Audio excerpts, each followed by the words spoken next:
Lecture number 6, lecture number 6, mole concept. कल हमने पढ़ा था रिलेटिव एटॉमिक मास तक, है ना। रिलेटिव एटॉमिक मास पढ़ा था और वो भी पढ़ा था, क्या कहते हैं इसको, एवरेज एटॉमिक मास। अब देखिए जरा, average molecular mass.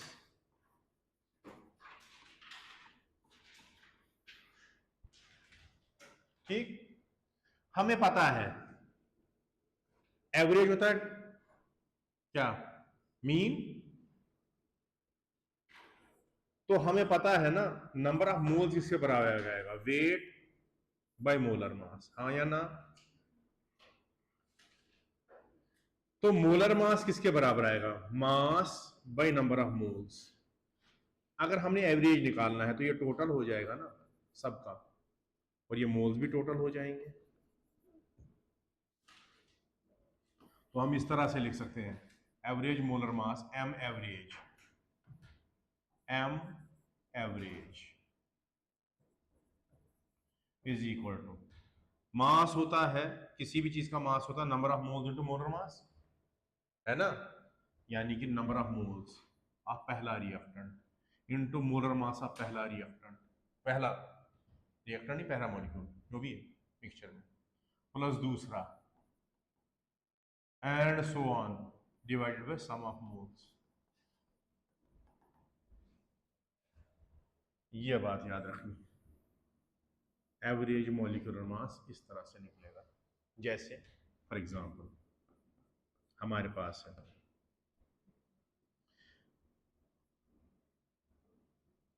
a mixture of O2 and N2 is such that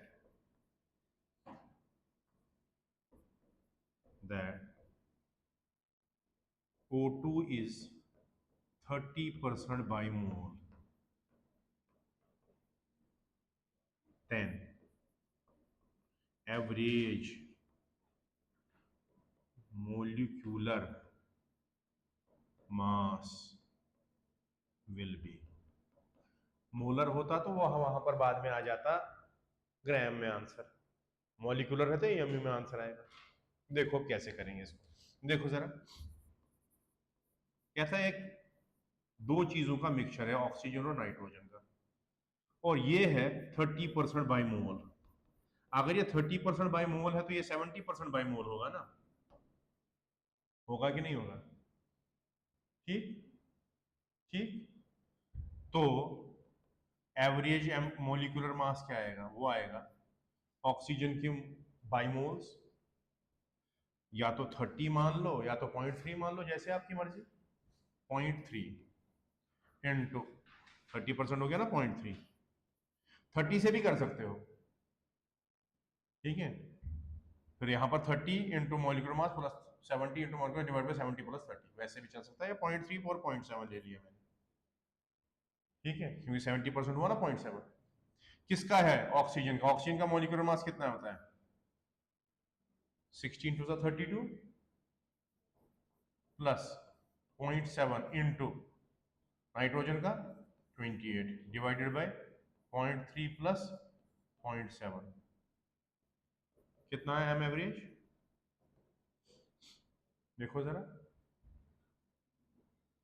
मेरे ख्याल से ये आ जाएगा,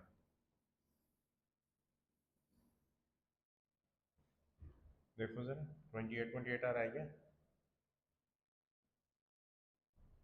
आ रहा बेटे, ठीक ठीक।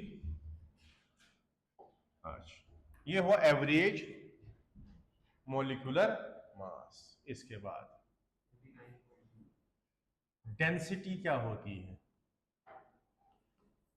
डेंसिटी आपको पता है मास बाय वॉल्यूम होता है, तो इसका ग्राम यूनिट आएगा ग्राम पर ml, ग्राम पर लीटर, कुछ भी डिपेंड करता है किसमें दिए दोनों, ठीक है। दूसरा,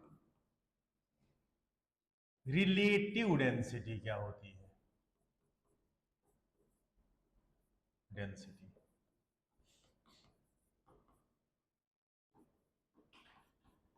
यह जो डेंसिटी होती है ना, ये होती है फॉर सॉल्यूशंस। यह जो डेंसिटी होती है ये होती है फॉर गैसेस। ठीक। अब रिलेटिव डेंसिटी क्या होती है?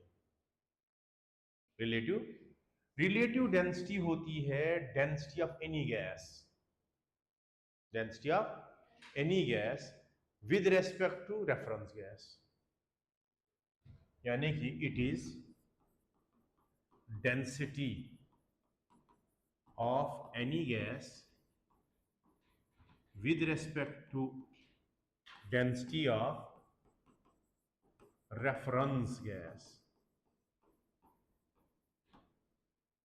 यानी कि रिलेटिव डेंसिटी हो गई क्या? Density of gas by density of reference gas.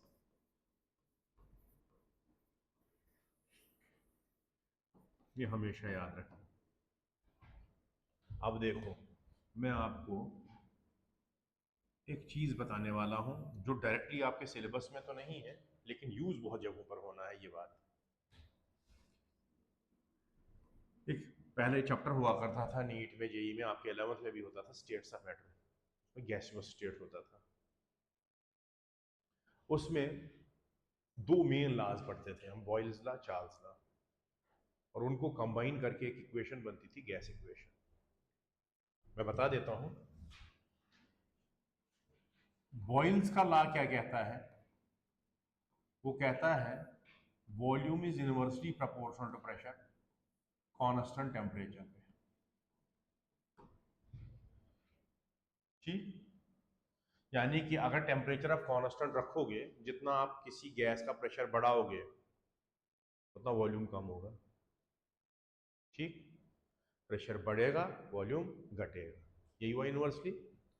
दूसरा, चार्ल्स लॉ का एक स्टेटमेंट ये भी है, वरना चार्ल्स लॉ का स्टेटमेंट होता है कि विद एवरी डिग्री राइज और fall in temperature volume increases और decreases by 1/273 of the volume at 0 degree Celsius. क्या, वो आपने याद नहीं रखना, यहां पर याद रखना है।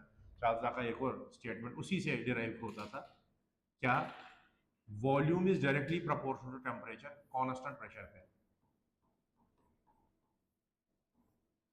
अगर प्रेशर आप कांस्टेंट रखोगे तो जितना वॉल्यूम बढ़ेगा उतना टेम्परेचर बढ़ेगा, या जितना टेम्परेचर बढ़ेगा उतना वॉल्यूम बढ़ेगा, प्रेशर कांस्टेंट। ठीक। और एक और लॉ था जो मैंने आपको पढ़ाया भी है, Avogadro's law, Avogadro law, Avogadro's law. वो कहता है volume is directly proportional to number of moles constant temperature and pressure पे, है ना? एसटीपी पे volume of any gas is equal to 1 mole, है ना, कांस्टेंट। ठीक है, इन तीनों को अगर हम जोड़ें तो V आता है 1/P into T into N, और इसको अगर कांस्टेंट अब प्रोपोर्शनलिटी लगाए तो ये PV आएगा, N कांस्टेंट R और टेम्परेचर T। इस R को बेटे कहते हैं यूनिवर्सल गैस कांस्टेंट। ठीक, इसके डिफरेंट डिफरेंट वैल्यूज होते हैं, वो डिपेंड करता है इनके बाकियों के यूनिट्स पे, किस तरह से दिए हैं ये चीजें और किस तरह के न्यूमेरिकल में कैसा लगाना है। आमतौर पे तो क्वेश्चन में वहीं से दिया होता है, आर की वैल्यू ये है। अगर नहीं भी दी होगी आर की वैल्यू तो भी आपको पता चल जाता है। जैसे अगर मैं आपको बताऊं, फिलहाल खैर हमें इतना नहीं इस टाइम चाहिए, जब चाहिए होगा तब तो मैं बता ही दूंगा, फिर से रिपीट करूंगा तब। फिलहाल बता रहा हूं, आर की वैल्यू हो सकती है 0.08,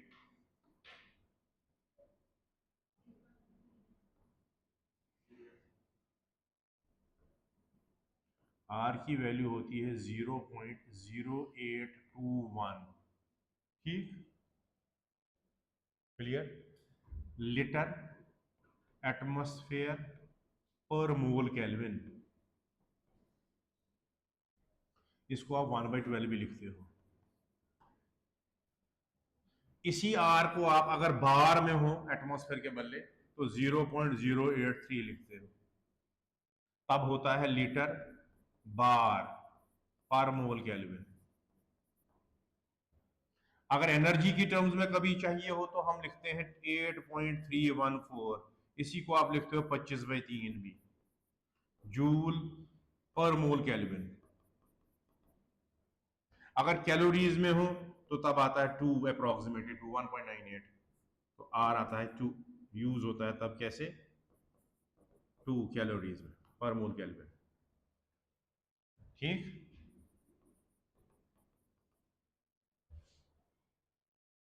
समझ आई मेरी बात? तो ये यूनिट्स कब क्या यूज करना है वक्त पे पता चल जाएगा हमें, फिलहाल हमें ये नहीं चाहिए था, खैर मैंने बता दिया अभी भी आपको।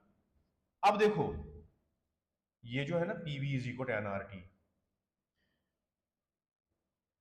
इधर मैं जगह छोड़ रहा हूं क्योंकि मुझे कुछ यहां पर लिखना है इस पेज को करके।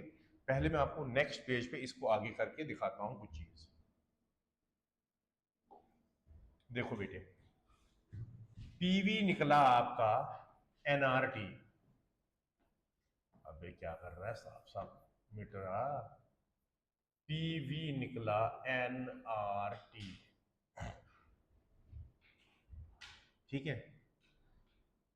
पी आया W B by M B into V R T, मैंने कुछ नहीं किया, मोल्स के बदले लिखा मास बाय मोलर मास, ठीक। या ऐसे लिख लेता हूं W by M into V R T, यही हुआ मास बाय मोलर मास, ठीक बेटे? क्लियर? हाँ या ना? तो इसको P M is equal to W by weight by volume होता है density, R T, density of gas, density of gas किसके बराबर आएगा? P M by R T, ठीक। If P T is constant, pressure temperature is constant, R तो है ही gas constant, तो डेंसिटी ऑफ गैस किसके प्रोपोर्शनल होगी? मोलर मास ऑफ गैस, है ना, क्योंकि ये भी कांस्टेंट, ये भी कांस्टेंट, ये भी कांस्टेंट है ही, तो डेंसिटी गैस की होगी मोलर मास ऑफ गैस के प्रोपोर्शनल। ये बात याद रखना, इसीलिए मैं प्रीवियस पेज पे वापस आ जाता हूं। कैसे? ऐसे, density of gas is molar mass of gas, तो मैं अब लिख सकता हूं यहां पर relative density is equal to molar mass of gas by molar mass of reference gas. समझ आई मेरी बात? कि हमने इससे इसको रिलेट किया, क्लियर? समझ आई मेरी बात कि कहां से आया कि डेंसिटी के बदले हम मोलर मास क्यों लिख रहे हैं? Density of gas is directly proportional to molar mass of gas at constant temperature and pressure. समझे बात? क्लियर हुआ? अब आता हूं मैं वापस अपने पेज पर और फिर बताता हूं आपको एक सवाल इस रिलेटिव डेंसिटी पे। यानी कि अब हमें यह पता चल गया कि रिलेटिव डेंसिटी रतनी देवी आर डी, राजवीर धनराज झाका मोहतर खौफ का दूसरा नाम, ठीक, आर डी एक्स था उसका नाम, molar mass of gas divided by molar mass of reference gas, हाँ या ना? ठीक। For example what will be relative density of O2 with respect to CH4 gas? ठीक, सिंपल, आर डी हो गया बराबर molar mass of O2, reference gas लिया है मीथेन, हाँ या ना? तो आर डी क्या आया? मोलर मास हो गया इसका 32, इसका हो गया 16, है ना? O2 है ना बेटे, 2 इंटू 16 32 हुआ ना, CH4 कितना हुआ? 12 प्लस 4 16, मैं क्या कर सकता हूँ तो RD of O2 is 2 times the R 2 times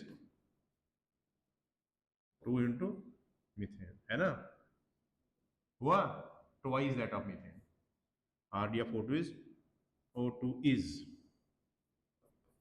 twice that of methane. ठीक, क्लियर हुआ? एक और जरा एग्जाम्पल देखो.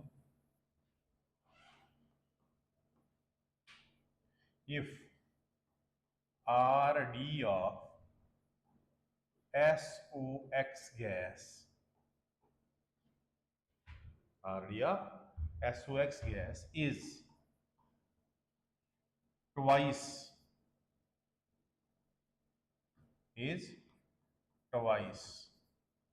that of O2 gas, then X will be. ठीक बेटे, देखो जरा कैसे लिखेंगे हम. सिंपल, RD हो गया बराबर molar mass of SOX by molar mass of O2, और ये RD कितना दिया है, twice 2, which implies that 2 is equal to molar mass of SOX, sulphur का होता 32 plus X into 16 divided by 2 into 16 हो गया 32, हुआ 32 2 हो गया 64, ये 32 इधर आया और ये 16x बना, x बना 2, तो गैस क्या है, SO2, x is 2. समझ आई मेरी बात? क्लियर हुआ बेटे? इसको कहते हैं रिलेटिव डेंसिटी. क्या कहते हैं इसको? Relative density. ठीक, इसके बाद वेपर डेंसिटी क्या होती है? Vapour density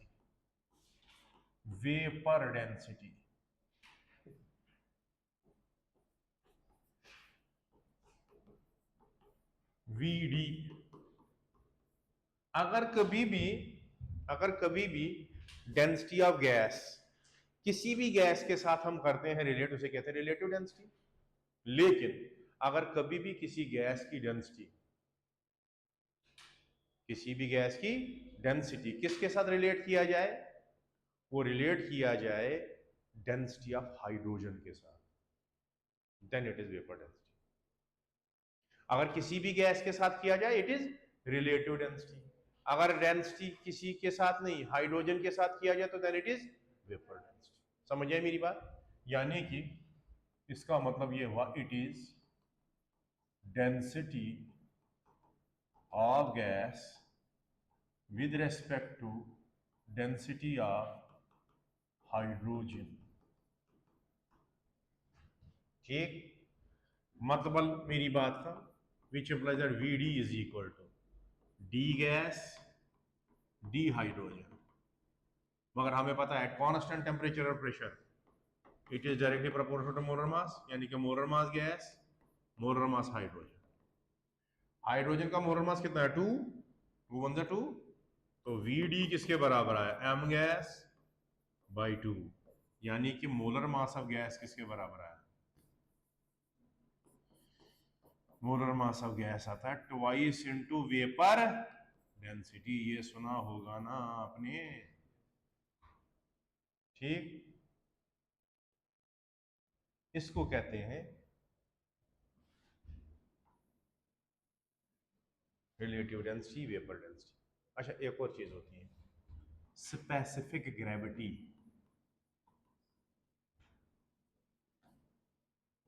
specific gravity SG. Specific gravity क्या होती है? स्पेसिफिक ग्रेविटी होती है density of gas, sorry density of solution. Gas नहीं, स्पेसिफिक ग्रेविटी आती है सॉल्यूशन के लिए. Density of solution with respect to density of water at 4 degrees Celsius, which is always 1 gram per ml. यानी कि specific gravity क्या होती है? वो होती है डेंसिटी किसकी? किसी भी सोल्यूशन की डेंसिटी, किसी भी सोल्यूशन की किसके साथ जब रिलेट किया जाए? Density of water at 4 degree Celsius, जो हमेशा कितनी होती है? 1 ग्राम पर ml। समझ आई मेरी बात? यानी कि it is density of solution with respect to density of water at 4 degree Celsius, which is always कितना? कितना? 1 ग्राम पर मखल्ला मिलीलीटर। ठीक ठीक। which implies that Sg, specific gravity, is equal to density of solution, d solution by d water at 4 degree Celsius. चलो हम gas solution की density मानते हैं x ग्राम पर ml है, तो ये क्या है? 1 ग्राम पर ml। हाँ या ना? ये तो कट गयो, यानी कि x आया। यानी कि डेंसिटी में यूनिट होता है, स्पेसिफिक ग्रेविटी में यूनिट इट इज सेम। यानी कि स्पेसिफिक ग्रेविटी होती है डेंसिटी विदाउट यूनिट। समझ आई मेरी बात? S G has no unit if density is x gram per ml, S G is x। Density कुछ भी है, ग्राम पर ml, लीटर पर ml, जो मर्जी हो, यूनिट इसका यूनिट नहीं। समझ आई मेरी बात?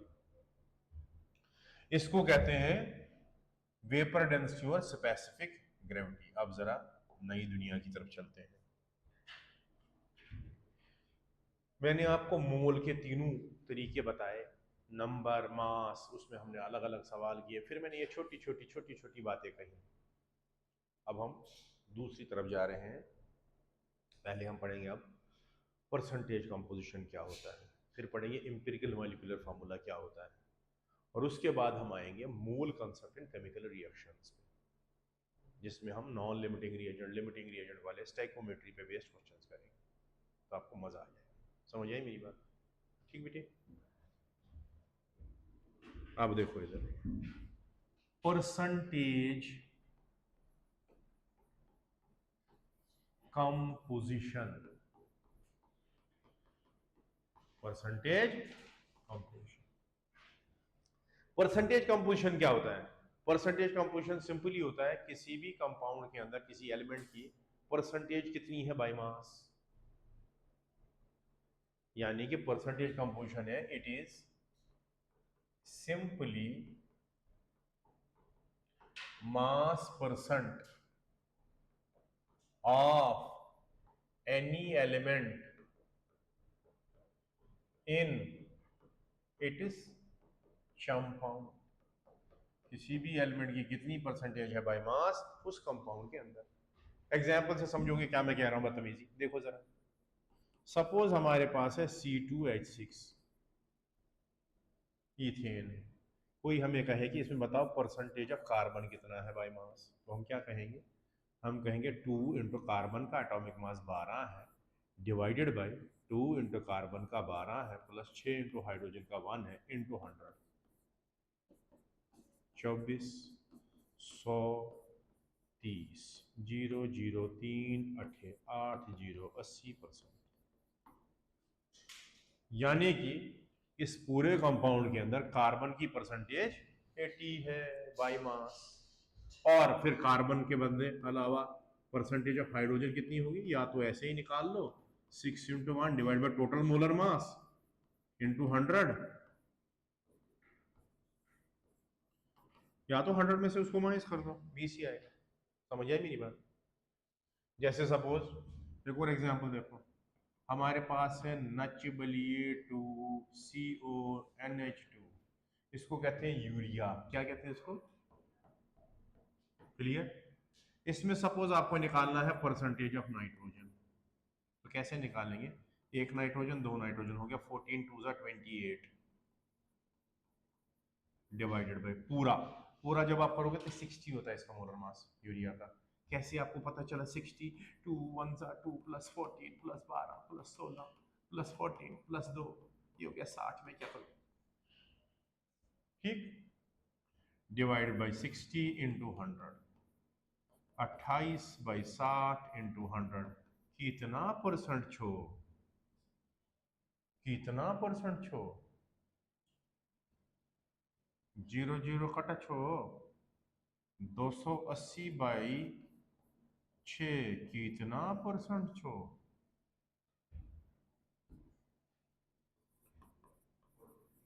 हाँ बेटे 46.6 परसेंटेज ऑफ हाइड्रोजन कितना छो, 2 और 2 4/60 इंटू 100 छो। परसेंटेज ऑफ कार्बन कितना छो, 12/60, एक ही है ना कार्बन, 12/60 इंटू इतना छो, क्लियर। परसेंटेज ऑफ ऑक्सीजन कितनी है, 16/60 इंटू 100, सबकी परसेंटेजेस आ गई। कितनी आई हाइड्रोजन की, कितना 6.66, कार्बन का 20% और ऑक्सीजन का 100 में से ये ऐड करके माइनस का तो वो भी निकलेगा, वरना इससे कर दो, 0 0 तो गियो, 160/6, 160/6, हाँ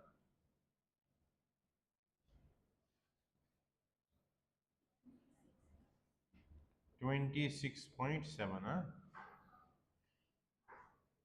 परसेंटेज 100 ही आनी चाहिए ऐड करके, देखो जरा आती है क्या, 40 40 80, कहाँ आ रहा भाई, हाँ ज्यादा हुई, 40 46 80 90 बराबर है, बराबर बराबर। अब जरा घर में आप क्या क्या करेंगे, 2 3 आपको एग्जाम्पल दी जाए परसेंटेज कंपोजिशन की, देखो जरा आप परसेंटेज कंपोजिशन किस किस की निकालोगे, आप निकालोगे C6H12O6 में, C12H22O11 में, carbon hydrogen oxygen, carbon hydrogen oxygen, C6H6 में कार्बन हाइड्रोजन, ये आप करेंगे। अच्छा ये जरा करके दो, N2O5 में परसेंटेज ऑफ नाइट्रोजन कितना है, 2 × 24/24 × 2 प्लस 5 × 16 × 100, कितना हुआ रे, मेरे ख्याल से 24%, देखो जरा, मेरे ख्याल से आपके ख्यालात अगर सहमत हैं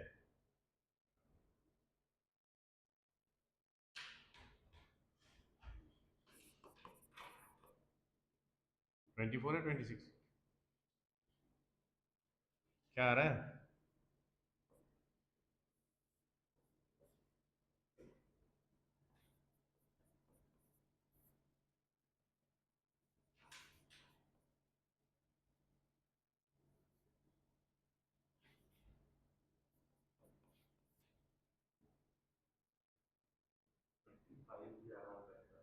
हम्म,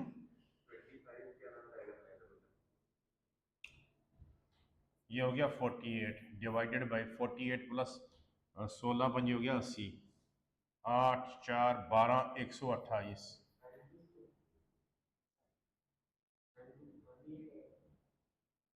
हाँ 2 चुके 8, 2 दूने 4, ओ सॉरी सॉरी सॉरी, मैंने 14 लिखना था, गड़बड़ होगी सारी, नाइट्रोजन का 14 होता भाई, 28/28 प्लस 80, 108 हो गया ये, ये भी आ गया यहाँ पर 80/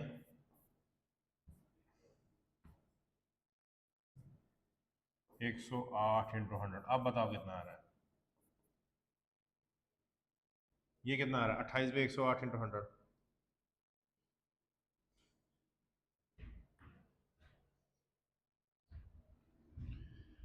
अब मल्टीप्लाई डिवाइड करना नहीं आता है तो मैं क्या कर सकता हूं? कितना आया? वही बोला, 226 के अराउंड आएगा, उसके बाद वही तो कह रहा हूं। ठीक है, ठीक। अब देखो, ये हुआ परसेंटेज कंपोजिशन कैसे निकालते हैं? सिंपली एटॉमिक मास जितने भी हो divided by total molar mass. ठीक है, अब हो गया empirical and molecular formula.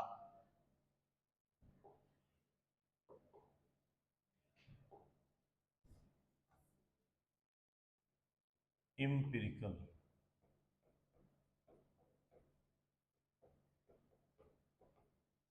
And molecular formula.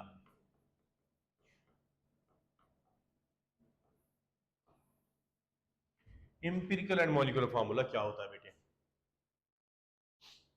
Molecular formula मैंने आपको ऑर्गेनिक में भी बोली थी। मॉलिक्यूलर फार्मूला होता है वो फार्मूला किसी भी कंपाउंड का जिसमें उस कंपाउंड में जितने भी तरह के एटम्स होंगे उनका टोटल नंबर मिल रहा है पर मॉलिक्यूल। जैसे हमारे पास एक मॉलिक्यूल है बेंजीन का, तो एक मॉलिक्यूल बेंजीन में कितने टोटल एटम्स कार्बन के हैं और कितने हाइड्रोजन के हैं? वो 6 हैं। इसी को हम इसकी मॉलिक्यूलर फार्मूला बोलेंगे। यानी कि it is that formula of a compound in which total number of each type of atom present in a compound, one molecule of a compound is known। यानी कि मॉलिक्यूलर फार्मूला क्या होता है? Formula in which total number of each type of atom, each type of total number of each type of element atoms in one molecule is known। जिसमें एक कितने तरह के एटम्स कितने कितने हैं एक मॉलिक्यूल में वो पता चल जाता है। पता नहीं अंग्रेजी सही लिखा मैंने कि गलत, मगर ये बात मैंने कही। क्या बात समझिए कि एक कंपाउंड, कोई भी कंपाउंड का एक मॉलिक्यूल जो हो, उस एक मॉलिक्यूल में उसमें जितने भी तरह के एटम्स होंगे वो कितने कितने एटम्स होंगे वो हमें पता चलता है मॉलिक्यूलर फार्मूला से। क्लियर? एक का जी, आप दो का जी, तीन का जी। समझ आई मेरी बात? क्लियर हुआ आप लोगों को? अच्छा, इसको हम कहते हैं क्या? Molecular formula. इंपिरिकल फार्मूला क्या होती है? इंपिरिकल फार्मूला होती है वो फार्मूला किसी भी कंपाउंड में जिसमें सिंपलेस्ट रेशो में हो, simplest ratio of each type of element. ठीक, यानी कि it is formula in which simplest, simplest मगर whole number ratio, whole number ratio of each element in one molecule is known। जैसे ये बेंजीन में तो टोटल पता चला, अगर इसमें एक कॉमन नंबर निकाला जाए 6 तो ये क्या बनेगा? CH। और ये जो कॉमन नंबर निकाला ना इसको कहते हैं N, इट इज 6। यानी कि हमेशा मेरी बात याद रखना, मॉलिक्यूलर फार्मूला जो होती है ना वो इम्पिरिकल फार्मूला ही होती है, लेकिन अगर उसको मल्टीप्लाई किया जाए उसी कॉमन नंबर से जो निकलता है, यानी कि n से। ठीक, कभी कभी इंपिरिकल फार्मूला और मॉलिक्यूलर फार्मूला सेम भी हो सकता है। जैसे हमारे पास है, मान लीजिए वाटर, वाटर में तो सिंपल रेशो 2:1 ही है, तो वाटर की इंपिरिकल फार्मूला, वाटर की, अबे वाटर की इंपिरिकल फार्मूला, मॉलिक्यूलर फार्मूला दोनों सेम है। सेम भी हो सकता है, डिफरेंट भी हो सकता है, इसमें n1 आ गया तो सेम ही आ गया ना। ठीक, तो इंपिरिकल फार्मूला को अगर n फैक्टर से मल्टीप्लाई किया जाए वो आता है मॉलिक्यूलर फार्मूला। ये n फैक्टर कहां से आता है, इधर दिखाऊंगा, इधर इधर इस हिस्से में दिखाऊंगा।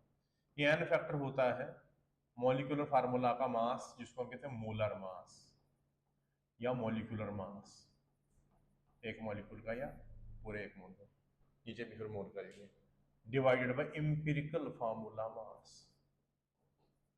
इससे ये n फैक्टर आ जाता है। ठीक है बेटे, जैसे आप इसका देखिए, C6H12 का H6 का मॉलिक्यूलर मास निकालिए, इसका निकालिए मॉलिक्यूलर मास, तो आपको पता चल जाएगा, डिवाइड करने से 6 आ जाएगा। देखो कैसे, इसका कितना है 6 × 12 plus 6 × H, 1 divided by n अगर निकालना हो, इसका कितना है 12 प्लस 3, यानी कि अगर हम यहाँ पर 6 निकाले कॉमन ऊपर, क्या 12 6 हो गया 72 प्लस 6 बाई 15, यही हुआ। 6 दूने 12, 6 का 6, हाँ क्या आएगा बेटे, H 12 प्लस 1 आएगा यहाँ पर। ओहो यार, ये आएगा n equal to 12 × 6 plus 6 by 12 plus 1, 78 by 13, वही आया 6। ठीक है, तो ये n फैक्टर वहीं से निकल जाता है। समझ आई मेरी बात। ये हुआ इंपिरिकल फार्मूला क्या होता है, मॉलिक्यूलर फार्मूला क्या होता है।